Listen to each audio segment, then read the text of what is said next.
Алуу оке. Ошол азыр биз Манастын мисалы сырлары ар түрдүү болуп катылат да ичинечи. Эми ошол жашоо эрежелери катылат. Биз айтып атпаймынбы? Биз ошол Манастын кайсы учурунда жашап жатабыз азырчы? Ошол боюнча. Манастын кайсы учурунда жашап жатабыз дегениң, Манас бул эпос эмес, бул алдын ала айтылган маалымат. 100 жыл, 150 жыл, 200 жылга чейин астын ала айтылган маалымат жатат. Алдын ала айтылган, Алдын ала айтылган маалымат жатат. Варианттар 100дөн ашык. Бул варианттагы Саякбай атабыздын же Сагынбай Орозбаков атабыздын вариантындагы шарттарды аткарганыбызда мындай болосуңар. Эгер жок аны аткарбай койсоңор, Бүү Мариямдыкы жана соттошуп аткан Жусуп Мамайды соттоп, тилдеп, тепкилеп, баягы Манастын атасын калмак кылып коюптур деп жүрүшөт бүгүн. Көп талаш тартыштар көп. Ошол нерсенин бардыгы муну аткаргандан кийин бул вариантты такыдаана биз аткарат, кыргыз эли аткара турган болсо, анда биз жолун таап жакшы жолго түшүп кетебиз. Жок, биз аны аткарбай, аталарыбыздын кереш сөзүн укпай, айдаган жолуна баспай, койгон шарттарын аткарбай койсок, анда ким болобуз дегенде, анда дейт, өзөндө сууң соолтуп, өрт өчкөндөй кыламын дейт. Бул биринчи жөнөкөй эмнеси. Бул бүгүн көп жердин суу булактары соолуп баратат. Бул бирөө дагы уккузу келбей койду. Аталарыбыздын кереш сөзүн укпастан, айдаган жолуна баспай. Ана тегеле ушундай кылып, жок, көкпеттикке салып ушул бойдон башка элди ээрчип, башка акча тапсам, мал тапсам, мүлк тапсам, ушу менен эле материалдык дүйнө менен жашай берем деген. Анда Манас атабыздын айтып аткан кийинки сөз бар. Түгөн өзүң түгүң таппай, Түркүстандай кең жайдан дейт. Же болбосо түгөн өзүң түгүң таппай, Ала тоодой кең жайдан дейт. Бул жагындагы терең түшүнүп ойлонуш керек. Бул жакта бир эле касиеттүүлөр деп.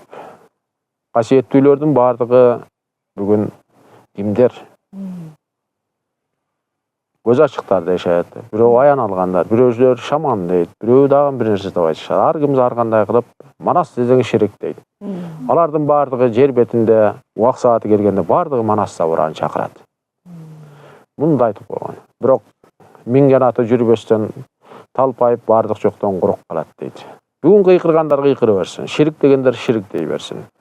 Ал бизге эч кандай тиешеси жок. Ал өзүнө, адам өзүнө бардыгы.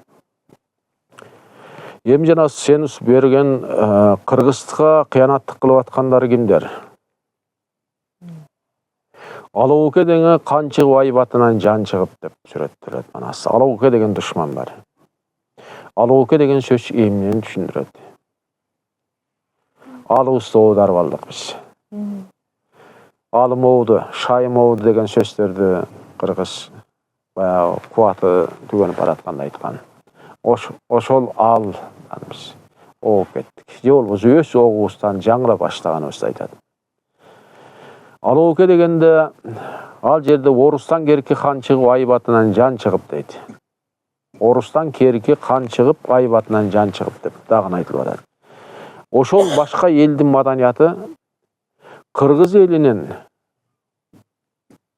төбөзүнөн басып төрттүлүгүн чачып, тилин, ада салт ырымдарын жок кылууга, жоюуга аракет кылды. Аябагандай чоң күч жумушташты. Эмне үчүн булар анчалык күч жумушады? Блаватский, Рерих дегендер жер ченчилер деп коет. Баягы жер кыдырып жүргөндөр. Алар Кыргыз элин кыдырып, алар Кыргыздын ушундай улуу эл экенин, алар түшүнгөн жок Манастын эл экенин. Луч Манаса спасет человечество деп жазып, ал луч каякта дегенде Кыргызда деп. Бардыгы Кыргызды чеңгелине чыгарбай кармап турабыз деп. Бүгүнкү күнгө чейин аракет кылып, Кыргызга ээн баш эл болуп кетет.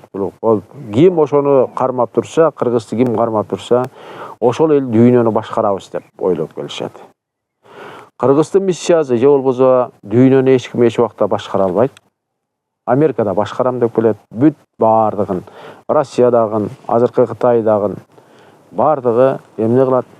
Дүйнө адамзатты кулдуулукка айлантып, башкаруу системасын киргизип, өзү каалагандай калчайм деген. Булардын башында кара шляпачандар турат. Аябай жакшы билесиңер, бүт эмнени ак менен кара баш кийим дүйнөдө эки эле бар. Бирөө акты кийет, бирөө караны кийет. Мына ошол экөөнүн ортосундагы болгон маалымат талаасында жана көчкө көрүнбөгөн талаада согуш жүрүп атат. Мына ошол согуштун жыйынтыгы. Ал жакта, жогору жакта Манас атабызга укурук кайрар эч ким жок. Ал жакта эч ким эч кандай эмне кыла албайт. Жер бетинде анда эми үчүн кыргыз кыйналат. Бүгүнкүдөй акыбалга туш келдик, караңгылыкка, туңгуйга туш келдик. Деген суроо жаралат. Суроо жаралбай койбойт. Ооба, биз аталарыбыздын керээ сөзүн укпай, койгон шарттарын аткарбай койдук. Алар кандай? Алар кандай? Ооба, туура. Биз Манасты эпос өткөн чактагы Эпос катары карап алдыкпы? жөн эле мындай көркөм чыгарма же бир придуманный ушундай бир эмнелер сыяктуу гана карап калдык. Ал аталарыбыздын керээ сөз экенин, анын ичинде маалымат бар экенин караган эч ким жок. Манас бабаларыбыздын керээ сөзү. Манаста бул бир эле темасы ошо керээ сөз. Анда алдын ала айтылган маалымат жатат. Анда кантип кан көтөрүүнүн сырлары жатат. Анда бүтүндөй галактикалар, системалар, бул бизден башка тиги аалам, жер астындагы катмарлар, жер үстүндөгү катмарлар, аба деген эмне, суу деген эмне, от деген эмне, топурак деген эмне. Ошонун сырлары бирок бир вариант эмес. Бир вариантка бир кичинекей бир эмнесин коюп койгон, бир вариантка тигини коюп койгон, бир вариантка тигини кошуп койгон. Ошентип бардыгын чачып таштаган. Аны эмне кылыш керек? Аны талдаш керек, аны чогултуш керек, ошону табыш керек. Манаста дагы бир эмне бар. Манаста табышмак бар. Эпостун ичи өзү табышмак. Ошого Манас эпос башталганда айтып атат. Биз силерге канекейин өзү айтып атат. Биз силерге сүрөтүн гана бердик дейт. Сүрөт деген бул образтап, бир баатыр кылып, ер кылып, шер кылып эле көрсөтүп койду. Манас башталып эле атканда эмне деди? Манас деп бичик чийип кат коюп, Манас деп ат коюп, адам тапкысы ойгулдук дейт. Бичик чийгени китепке түшүрүп, Манас деп жазып, ат коюп, адам тапкыс ойгулдук дейт. Анан эмне үчүн булар мынчалык жашырды? Сыр кылып. Бардыгынын дүйнө адамзаттагы бүт өнүгүп аткандарга Манас жогорку акыл эс экени билинет. Даңза деген Кытайдын, Манас Кыргыздын төрүн ээлерин Кытайдын даңзасына чийилген дейт. Эми Кытай деген ким? Ушул суроого кызыкпы? Эгер бүгүн Кыргызды Кытай десең, азыр чалкасынан бир кетет көбү. Курунамызбыз. Кытай эмеспиз биз кыргызбыз. Бирок Манаста кыркыруу Кытай, ала тоо жер кезинен нур төгүлүп деп. Ал кайсы Кытай? Тегеле Кытай деген ким? Ким Кытай деген ким жооп бере алат? Баатыр эке аябай айтып, кийге тайып калды, кишиге гана тайып калды. Ал Кудайдын, көк теңирдин эмнесин угуп, кишинин жазган мыйзамдары менен эле жанан кишиге эле тайып, ким бай болсо, ким мындай колунан нерсе келди. Ошонун артынан ээрчип, ошого тооп кылып, Мухаммед алейхиссалам пайгамбарыбызга тайып аткандарды да эмне кылат. Ал да киши дейт. Бирок Куран чындык дейт. Бирок Мухаммедиңер да киши дейт, силердей эле болгон.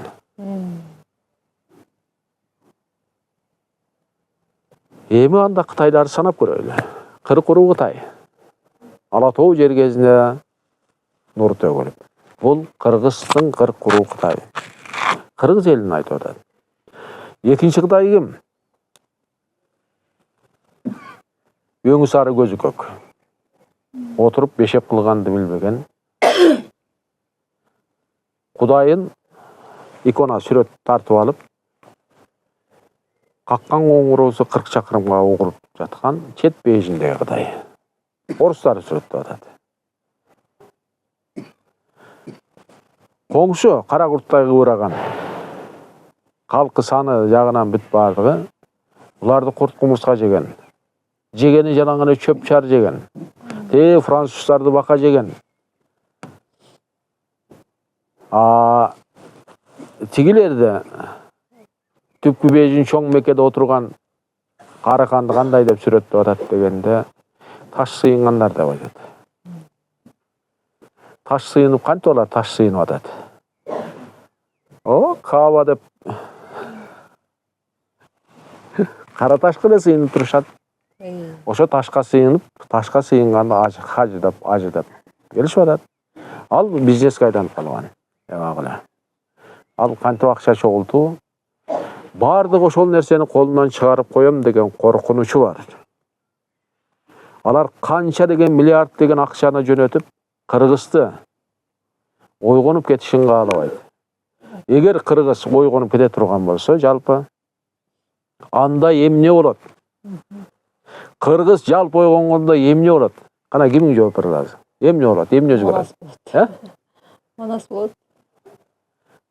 Жердин унары жанат. Жакшылыкка барат. Эң биринчи жердин унары жангандан кийин ушунчалык жагымдуу болот. Адам жан дүйнөсү жыргаган. Башаттагы кандай болсо, так ошондой акыбалга келет. Элдин куту качкан элдин куту конат. Анан дүйнө адамзатка эң биринчи берилген илим Кудайдын тоолорунда, Теңир тоуда. Тианшин деген Кудайдын тоосу деген. Ала тоо Кудайдын тоосу деген түшүнүктү берет. Кыргызды карасаңар тоонун гана, таштын гана тегерегинде. Тегиш жерибиз жок. Суу менен таш шамал. Ал таштын өзү ажыдар экенин түшүнө элек. Тирүү экенин түшүнө элек. Ошон үчүн бул Кудайдын тоосу. Адамзат эмне үчүн келет? Эң башаттагы мазар, бүт пайгамбарлар келип, ошо Ыдырыс ата, Дөт, Сулайман, Аюп, андан кийинки Мухаммед алейхиссалам пайгамбардын дагы кийинки поколениялары бүгүн баткен ош тараптарда аттары калган.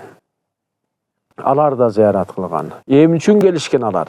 Алардын келген себеби Бабединдин бели дейт. Адам ата обоне оюн салган жери дейт деп сүрөттөйт. Ал кайсыл жер? Алай. Ак буура тоосу. Ак буура. Актан бууралып келген ойсул ата. Ой. Төөнүн пири, төө. Ойду салып, ошол жерден аруланып агарып, бүт денеси аруланып агарып, ошондой болуп турган жерден кайра кунары жанат. Экинчи адамзатка зороастризм берилди. Буддизм берилди. Зороастризмден кийин буддизм берилди. Буддизмдин борбору каякта? Ысык ата. Кант. Азыркы Кызыл дайранын этегинде тоо болуп үйүлүп, ошонун калдыктары жатат. Анын ар жагында Токмок деп айтылып, Карахан элер, ошол Карахан атабыздын жер бетиндеги обсерваториясы. Жолбосо жылдыздар менен аалам менен болуп турган байланышты түздөн түз. Ошолордун бардыгы кунара жанат. Ошондо эмне болот? Кыргыз жерине бүт адамзат эмнеге келет? Зыярат кылып, аруланып агарып, ушул жерден оюн бүт дүйнөсүн аруланып агарып, жашоодун эмне экенин, бул жашоого эмне үчүн жаралганын түшүнүшүм келет. Мына ушул кереметти ар ким өзүнүн колунан чыгаргызы, Кудайдын энчилерин бардыгын бөлүп алган. Бул меники, бул меники, бул меники, бул. Андан кийин Тоора берилди. Андан кийин Библия берилди. Андан кийин Куран берилди. 5 илим берилди. Экөөсү пайгамбары жок. Аруу таза башаттагы тең тегиш берилген Зороастризм менен буддизм. Андан кийинкисине үчөөнө алдаба, уурдаба, өлтүрбө деп берилди. Бирок алар аткарды. Алдаган жок, уурдаган жок, өлтүргөн жок. Аларга ошондон кийин алар айтылган нерсени аткарышты. Курандын улуулугун сезишти. Ошондон кийин алгебра, химия, математика бүт илимдер ачылды. Анын баардыгын кайдан алды? Жогорку Аклес Манас талаасынан алды. Алар Манаска келишти. Алардын колдоочусу Манас болду. Жогорку Аклес Манас талаасынан жогорку Аклес Манас. Ошон үчүн анда кыргыз эмне үчүн биз ээ болбой калдык дегенде дагы суроо туулат. Же ушундай суроо туулбайбы силерде? Туулат да. Туура. Туулабы? Эмне үчүн биз кыргыз карап эле отуруп калдык да алакан жайып эле? Ооба. Манас атабыз кыргызга буйрук берди. Башатта 2 миллион жыл дейбиз, 3 миллион жыл дейбиз, 2000 жыл дейбиз, 5000 жыл дейбиз. Жашоодун жер бетиндеги жашоодун өзүндө. Манас атабыз кыргызга буйрук берген. Атыңардын тизгинин таткыла дейт. Адамзатта алсын. Эртең алардагын эсептешкени астыма келгенде баардыгын эле кыргыз алып бизге гана бербей койдуң деп менин астыма келбесин. Алышсын булар дагы деп атыңардын тизгинин тартып 5-6 аттаска коюп жибергиле деп турат. Ошентип Манас эпосы жөн эле тарых, жөн астына айткан маалымат эмес, жөн ичинде катылган бир Манаста өткөн чактагы иис бар. Тарых эмес, бүгүнкү тарых эмес. Же кечеүнкү биздин тарыхчылар окуп аткан тарых эмес. Ал жерде тарыхтын бир каймагы дейм, ушундай бир ийизи гана калган. Ал муздактан берки адамзаттын өнүгүү процессинде канча качан кандай болуп кыйрашы ошол жөнүндө тынбай айтылып келип аткан нерсе. Ошол кантип өсүп атканы, кантип кыйрап атканы ошондой болуп уланып келет. Бул жагынан ошентип эки илимдин башаты, андан кийин Тоорада бир эми эки илим эле болуп токтоп калабызбы дегенде акыркы пайгамбар Мухаммед алейхиссалам пайгамбарыбыз. Ошондо бизге алдын ала айтууну берип атабы? Кыргыз эбак эле алдын ала айтып келген. Кыргыз 60 жыл астына айтып келген. Манас эпосу 150-200 жылга чейин. Эң кызыгы жакшылап адамзатты кантип куткарабыз, жана Манастын эли куткарат деп эле аян алып атышпайбы? Ошондо именно Манаста турат экен. Спасет человечество деген сөз бар бардыгын эле. Биз биринчи өзүбүздү куткарып алайлычы. Проблема ушунда турат. Биз азыр касиеттүүлөр укмуш баягы эмне кылып сүйлөйбүз да. Бүт адамзатты башкарабыз, адамзатты. Жок, биз өзүбүздү биринчи башкара алайбыз. Кантип биз азаттыкка чыгабыз? Эми Манаста чоң азат деген тема бар. Война, уруш, кеттик деп эле ушу чабышканды түшүндүрөт да. Андай эмес. Чоң азат эмне? Чоң азат аттанып атканын бирден бир максаты адам акызын жегендер көбөйүп кетип, адамдарды азаттыкка чыгаруу. Азаттыкка чыгуу деген өзү эмне? Эркин, Кудайдын эркин таанып, ошол эрки менен жашоо. Бирөөгө кул болуп калбоо. Ал сен адам эркин болгон кишиде жоопкерчилик бар. Бул дүйнөгө келген кызматың эмне экенин түшүнүп, ошол кызматты аткаруу. Аркы дүйнө акырет сапарга даярдануу дейбизби, аттануу дейбизби, же болбосо бир көзгө көрүнбөгөн жалган дүйнөдө жашап, чын дүйнөгө көчүп кетүү дейбизби. Эми бул жагы аябагандай көп. Эмнелер көп да. Biz negizинен бүгүн эмнени түшүнүшүбүз керек дегенде, бүгүнкү жана сен айтылып аткан шорок алуу кегим, Манастагы алуу кегим дегенде орустан керки хан чыгып, айып атынан жан чыгып деп, башка элдин маданияты, каада салттын аркы тили кыргыз элинин каада салт маданиятынын тилинин үстүнөн үчтөмдүк кылып, кыргыздын башын буруп, орусча билбей калсаң сен баран деп тилдешип, сөгүшүп, ар кандай сөздөр менен өзлөрүн бийик ыйык көрүп. Аны эмне үчүн андай жасады? Аны ким кууп чыкты? Манас атабыз Алоокени кууп чыкты эле. Ордуна ким келди? Ордуна Шорук келди. Шор деген сөздүн өзү кыргыздын шору бар экенин. Булар эч нерсени Шорук ким? Анын келген максат эмне? Кыргыздын башын айлантып, мындайча айтканда, кыргыздын кыргыз экенин унутуп коюу. Ушунда биз эмне кылышыбыз керек?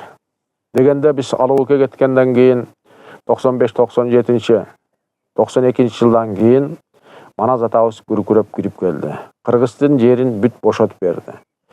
Кыргыздын деме дух абада пайда болду. Кыргыздын эр азамат жигиттери күркүрөп чыкты. Бирок эпосты карап окуп түшүнгөн жокпуз. Анын керээ сөз экенин, кандай шарттарды аткарыш түшүнбөдүк. Ошондо Манас атабыз кыргызды карап турду эле, бошотуп. Кыргыздын эр азамат жигиттери бүгүн асты 80ге чыгып калды. Арты 70ке чыгып, ошол кетирген кемчиликтерин эми башымыкчы отурат. Ошондо биз туура эмес кылып койдук. Ошо балалар тарбиялаганда, арка муундар тарбиялаганда ушундай туура эмес иш жасаган. Ооба, ошол убакта булардын ою, дарты, арак, күндүзү кымыз, түндө кыс болуп, шарактап, Манас атабызга кол сунбай койгон. Манас атабыз ошондо төбөсүнөн бир карап, эмне кылды? Чабылган элдерин арга жок. Мен жердин бетин кыдырып, өзүмдөй болгон эр азамат табайын деп, жер кыдырып кетип калды. Кыргызстан бир да жигит чыкпай койду. Анткени Манас эпос боюнча калып калды.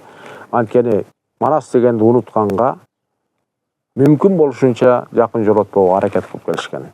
Бардыгынын корккону ошол, Манастан коркушат. Манасты жогорку акыл эс, ошонун кыргыз, ошонун алып жүрүүчү, ошол акыл эстин кенин алып жүргөн кыргызды колунан кармап, төбөсүнөн басып чеңгелдеп турсам, бул жакта мен адилеттик калыстыктын бардыгын четке сүрүп, бийлигим жүргүзө берем дегендер. Анын ордуна Шорук келди, Шорук дагы эмне кылды? Шорук дагы мүмкүн болушунча Алоокеден аша түшүп, арбакка кастык кылып койду. Арбакка кастык деген эмне? Акыркы убактарда угуп калдыңар. Арбак жок, Аллахтан башка эч ким жок деди. Тегибизге ким ээлик кылып калды? Биз Куран окутуп, дасторкон жаябыз. 200-300 миң акча чогултуп, мен атама Куран окутуп атам дейт. Ошол жерде Куран окуп атканда бардыгын биздин тарыхты билбеген, эч нерсени билбеген, Куранды жаттап алган молдолорубуз чыкты. Алар кече күнү арбак ширик, арбак жок, Аллахтан башка эч ким жок дегендер Куран окуп атканда төрүбүздө отуруп эмнеди окуп атат? Байка окуп көргөн барбы? Ооба. Отурат дагы Куранды окуйт. Пайгамбарга. Саллаллаху алейкум вассалам. Үй бүлөсүнө, пайгамбардын үй бүлөсүнө. Сахабаларга багыштайт. Анан эң акырында Кыргыздын жер үчүн, эл үчүн канын төккөн. Согушу ушул жер үчүн канча энелерибиз дагы майзарып атка минишкен. Бирөөсүнүн ат аталбайт. Бирөөсүнүн да зат аталбайт. Эмне себептен? Ким тыйып, ким биз ата-бабаларыбыздын бүгүнкү күндө Кыргызды ата тектин арбагы карагандан уялат. Башка элдин макул пайгамбар, бул жалпы Курандын эмнеси. Үй бүлөсү, анын сахабалары, Kimder ele? Биздин жер үчүн анда тең карабайсыңар, урматтуу молдокелер. Азыр силерден сураса, Сарыөзөн чүйдө акыркы согуштарда 1740-1710 жылы, 1860 47 жылкы согуштарда кимдер согушту эле? Канча киши каны төктү? Канча киши шейит болду? Эмне үчүн бирөөнүн атын атабайсыңар? Ушул жер үчүн согушкан, ушул элибиздин бүгүнкү бүтүндүгү үчүн канын төккөн. Бирөөнүн да аты аталбайт. Ошол арбакка кассык деп ушуну айтат. Биз ата тегибиздин акызына эм берип, акызына дем берип, аларды күчтөнткөндүн ордуна башка элдин